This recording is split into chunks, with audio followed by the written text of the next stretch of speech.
Welcome back to the final segment of Healthcare Consumerism Radio. This is Brent Macy, Managing Director of the Institute, along with Ron Bachman. And joining us on this segment, we're going to talk about private healthcare exchanges. And joining us is Jim Freeze. He's the Director of Sales for ConnectedHealth. Welcome, Jim. Thanks, I appreciate the opportunity to speak with you today. Yeah, now you're in the fast-moving, ever-changing world of private healthcare exchanges. Kind of look into your crystal ball and kind of give us an idea of what you guys are doing there at ConnectedHealth and kind of where you see the private healthcare exchange market. Well, I appreciate it. Yeah, as you can imagine, the media has definitely provided an increase in our exposure, and we're enjoying it with the recent healthcare reform changes.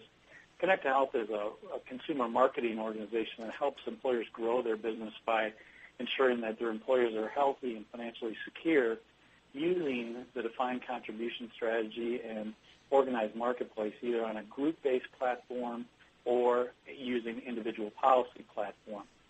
And as the guaranteed issue came into play on January 1st of this year, we see the marketplace really exploding for those employers, not to get out of healthcare, but really kind of change the direction of how they offer healthcare to their employees, and for the first time really be able to provide that in a very cost-effective, easy-to-budget manner.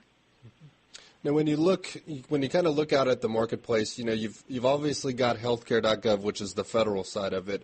Are you running into any confusion between the federal piece and the private exchange piece when you're talking to employers? And if so or if not, where does the private side help employers better than what the federal side would?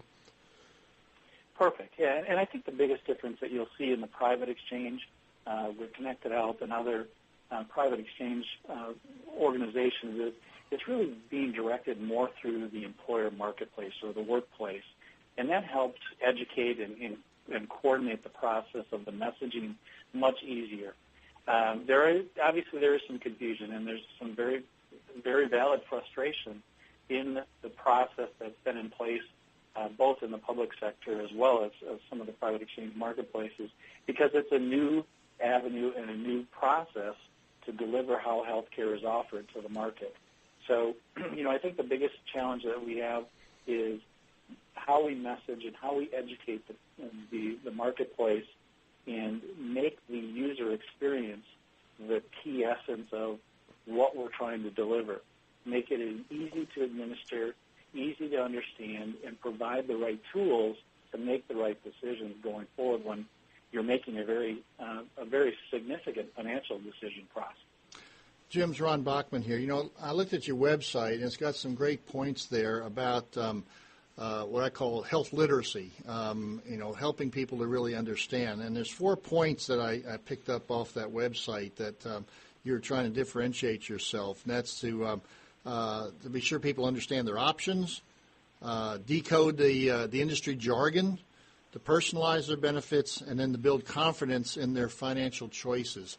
Tell me about what you're doing different in that area to be sure that that individual employee really understands what they're doing and can sort of weave their way through this very complicated area of healthcare and health insurance. Perfect. Thanks, Ron. I appreciate that. And really what ConnectedHealth is trying to do is develop a health financial score, and health financial, it really engage the employer so that it's not just a quick quoting process.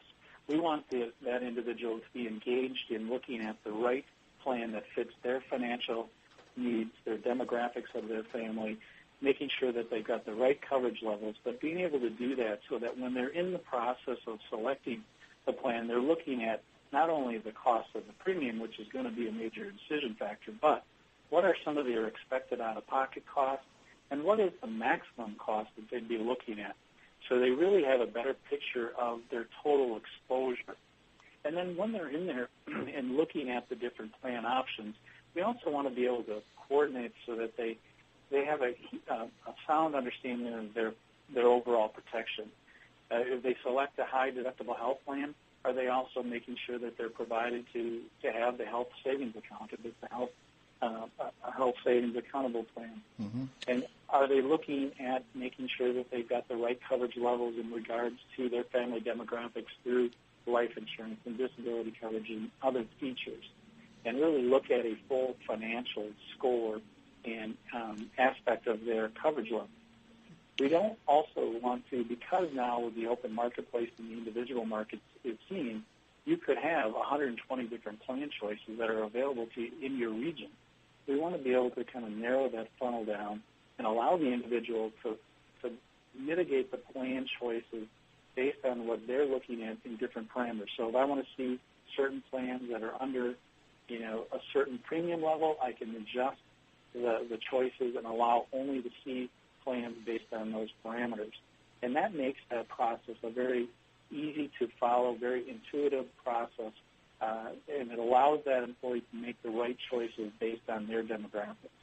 Now, Jim, I know you guys work with some broker groups. I'm not sure if the broker group that was going to join you was able to make it, but I know there's that connection point. And why do broker organizations or general agencies, why do they choose to partner with Connected Health? What's the reason for that?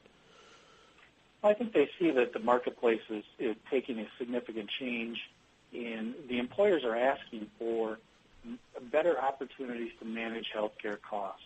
This is an innovative approach to, asking, do you want to look at defined contribution strategies? And if you do, how do you make the tools available for your employees to make that educated decision as they're going to be provided more choice than they've ever been? And I think the opportunity to be flexible and scalable in our services, allowing them to be able to integrate and provide additional values other than just the health care, rounding out other benefit programs and health outcomes opportunities as well. We really see the defined contribution in the health outcomes area growing dramatically now because the employer and the employee is engaged. And again, they're taking the responsibility now because they're selecting the plan that fits them, and there may be more costs associated with them in regards to higher deductible health plans and other features. So they're taking a much more active role, and being able to provide them the right tools, I think, is a significant factor for most brokers as they're engaging their client base going forward. Jim, you've mentioned defined contribution plans several times, and most people in this space now, that seems to be a buzzword for the industry almost. For our listeners out there, can you explain to them what a defined contribution plan really is, and if there's differences between how it's being used by different solution providers and how you might differ from others when you're using that term? Sure. And I think 2013 was a monumental year for healthcare with the Affordable Care Act and the ability now to change how healthcare has been delivered. We've not really seen a significant change in the employee benefits market since the early 40s.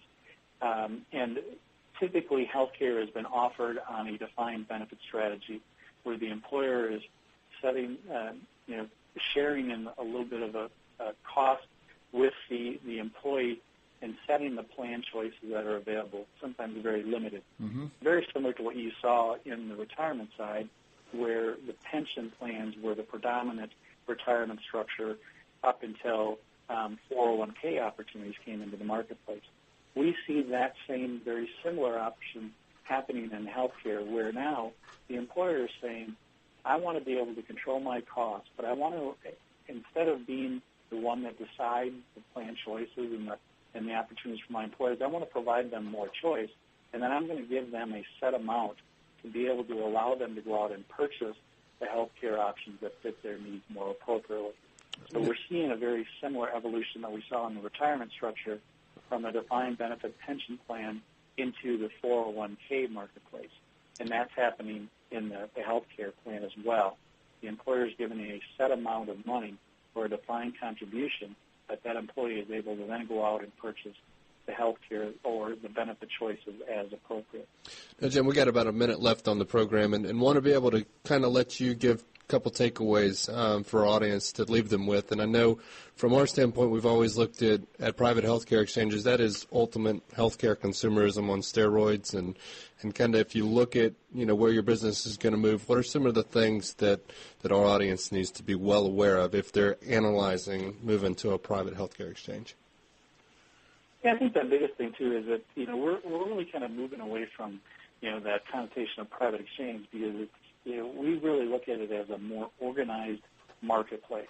Being able to centralize the opportunities and administratively make it very easy for the employer to offer a broad array of choices for their employees, making it easy for them and building that retention and attraction of key employees is a key aspect for most employers.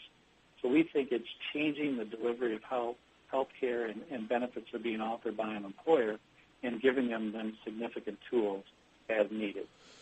Well, Jim, thank you so much for joining us on the program today. Have a great weekend. And to the rest of our audience, today is the final day to sign up for IHC Forum at the discounted rates. So make sure you do that today for the conference here in Atlanta in May. And until next week, this is Brent Macy and Ron Bachman signing off.